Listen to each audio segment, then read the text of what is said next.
স্বাগতম প্রিয় দর্শকগণ। আজ আমরা এক মহাকাশিক অ্যাডভেঞ্চারের সূচনা করতে যাচ্ছি। আজকের আলোচনার বিষয় এলিয়েন, তাদের অস্তিত্ব এবং ক্ষমতা। মহাবিশ্বের অন্ধকারে লুকিয়ে থাকা এই রহস্যময় সত্তাগুলোর সন্ধানে আমাদের এই যাত্রায় আপনি সাথে থাকবে। চলুন শুরু করি আমাদের অভিযান। মহাকাশের গভীরে অজানা কিছু অনুসন্ধান করতে আমরা প্রথমে তাকিয়ে দেখি সেটি search for extra terrestrial intelligence 1960 এর দশকে শুরু হওয়া এই প্রকল্পের লক্ষ্য হল মহাকাশের অতি দূরের প্রান্ত থেকে এলিয়েনের সংকেত ধরার চেষ্টা করা। সেটির বৈজ্ঞানিকরা রেডিও টেলিস্কোপ ব্যবহার করে আকাশের বিভিন্ন অংশের সংকেত শুনছেন, যা আমাদের মহাবিশ্বের অন্য কোথাও থেকে আসতে পারে। কিন্তু প্রশ্ন হল, যদি এলিয়েনরা আমাদের সঙ্গে যোগাযোগ করতে চায়, তবে তারা কেমন সংকেত পাঠাবে? এই প্রশ্নের উত্তর খোঁজার জন্য নানা ধরনের তত্ত্ব প্রচলিত রয়েছে। সেটির বিজ্ঞানীরা প্রধানত রেডিও সংকেতের প্রতি মনোযোগী, কারণ রেডিও তরঙ্গ মহাকাশে দূরদর্শনযোগ্য এবং দীর্ঘ দূরত্ব অতিক্রম করতে সক্ষম। তবে তারা শুধু রেডিও সংকেতের ওপর নির্ভর করে না, তারা মহাকাশের বিভিন্ন কোণ থেকে আসা অন্যান্য সিগন্যালের ওপরও নজর রাখছে। ন্যারে, যখন এলিয়েনদের কথা আসে, তখন উফো, অচিন জানা বিমান, এর কথা না বললে কি চলে? একাধিক উফো সাইটিং ইতিহাসে আমাদের সামনে এসেছে, কিন্তু তাদের সত্যতা নিয়ে বিতর্ক রয়েছে। 1947 সালের রসওয়েল দুর্ঘটনা, 1977 সালের ওয়াও সংকেত এবং 1990 সালের ফেনোমেনন, এমন অনেক ঘটনার পরে আমরা ভাবতে শুরু করেছি, সত্যি কি আমরা একা নেই? বিভিন্ন উফো সাইটিং এর মধ্যে কিছু প্রমাণিত হয়েছে যে তারা আসলে সেনাবাহিনীর প্রযোগ করা নতুন প্রযুক্তি ছিল, কিন্তু কিছু ঘটনার ক্ষেত্রে প্রমাণ এখনও রহস্যের চাদরে ঢাকা। তাই উফোর বিষয়টি গবেষণা এবং আলোচনা করে যাচ্ছি আমরা। এলিয়েন অপহরণ, এটা কি বাস্তব নাকি মানুষের কল্পনার অংশ? বহু লোক দাবি করেছেন যে তারা এলিয়েনদের দ্বারা অপহৃত হয়েছে। তবে এসব দাবির পেছনে কি সত্যি আছে? মনস্তাত্ত্বিক গবেষণা এবং নানান তথ্য রয়েছে যে এলিয়েন অপহরণের ঘটনা আসলে স্বপ্ন অথবা মানসিক রোগের ফল হতে পারে।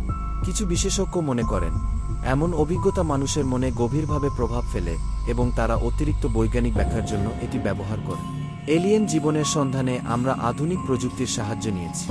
এর মধ্যে রয়েছে রেডিও সংকেত, মহাকাশের গভীরে সংকেতের খোঁজে রেডিও টেলিস্কোপ দূরের গ্রহ এবং তারা পর্যবেক্ষণ করে তাদের বিশ্লেষণ, মহাকাশযান, সোনার প্ল্যাটিং এবং রোবোটিক যান পাঠিয়ে প্রমাণ সংগ্রহ। এই প্রযুক্তিগুলির সাহায্যে আমরা বৃহত্তর মহাবিশ্বের বিস্তার এবং সম্ভাবনা নিয়ে তথ্য সংগ্রহ করছি। তবে এখনও পর্যন্ত কিছু কনক্রিট প্রমাণ পাওয়া যায়নি। আমাদের নিজস্ব সৌরজগতে এলিয়েন জীবন খুঁজে পাওয়ার সম্ভাবনা কতটা? চলুন দেখি কিছু সম্ভাবনাময় স্থান। মঙ্গলে জলবায়ু পরিবর্তনের প্রমাণ এবং প্রাচীন জলাশয়ের নিদর্শন রয়েছে। এটা অনুসন্ধানের জন্য গুরুত্বপূর্ণ জায়গা। ইউরোপা, বৃহস্পতির চাঁদ ইউরোপাতে হিমায়িত পৃষ্ঠের নিচে তরল জল ধারণ করে থাকতে পারে। এনসেলাডাস, শনির চাঁদ এনসেলাডাসে জলীয় বিস্ফোরণের প্রমাণ মিলেছে, যা জীবন সম্ভাবনার ইঙ্গিত দেয়।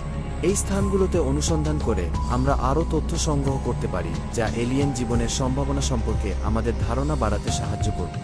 বিভিন্ন সভ্যতায় এলিয়েনদের সম্পর্কে নানা গল্প এবং পুরাণ পাওয়া যায়। প্রাচীন মিশরীয়দের পিরামিড, মায়ানদের আকাশ দর্শন এবং অন্যান্য বহু সাংস্কৃতিক কিংবদন্তি এই ধারণার প্রতিফলন।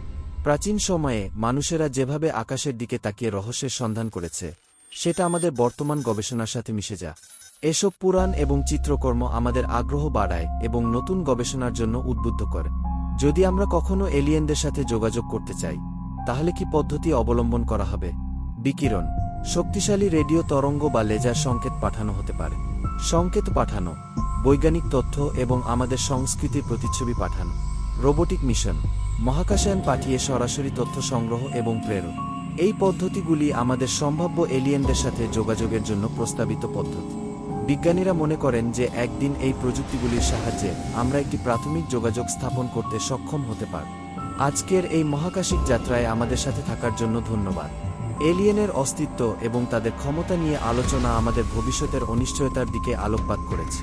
বিজ্ঞান, প্রযুক্তি এবং ইতিহাসের এই সম্মিলনে আমাদেরকে রহস্যের আরও কাছে নিয়ে গিয়ে নতুন দিগন্ত উন্মোচন